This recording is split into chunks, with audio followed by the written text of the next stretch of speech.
দাদা কি ব্যাপার হবে আমাদের 1.5 লক্ষ টাকা খরচ করে সম্পূর্ণটা লস, সম্পূর্ণ বেগুন আমাদের নষ্ট হয়ে গেল। 1.5 লাখ টাকা লস লেগেছে। এত বিষ মারছি, বিষ মেরে খালতে পারছো না? 30 হাজার বিষ মারলাম, হ্যাঁ, কিছু কাজ করে না। কিছু কাজ করে না। না একদম কল টল হয়েছে বাগানে?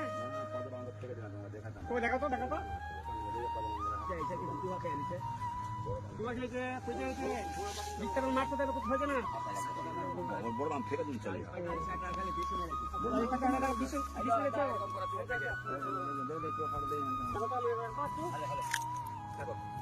ঠিকই তো। তো তোমাদের কাছে টাকা পয়সা নাই কি লস লেগেছে? লস হয়ে গেছে আমার, অনেক টাকা লস, খরচা বাড়া করে অনেক টাকা লস। তাহলে দেবে কি নাম শুনেছো? ঠিক আছে আমি কিছু টাকা দিচ্ছি, তো চাষ উস করবো, বান করবে না, বুঝলা? বিষ টিস মারবা ই ভালোভাবে, বুঝলা? আমি গরিব নাম শুনেছো? হ্যাঁ ঠিক আছে, তাহলে লাও দুয়া টুয়া করবেন, ঠিক আছে? ও ঠিকই তো, কারণ হয়েছে। ঠিক আছে, বিষ মারবা, চাষ বান করবা না, ঠিক আছে? হ্যাঁ তাহলে গেলাম তো, হ্যাঁ করবে।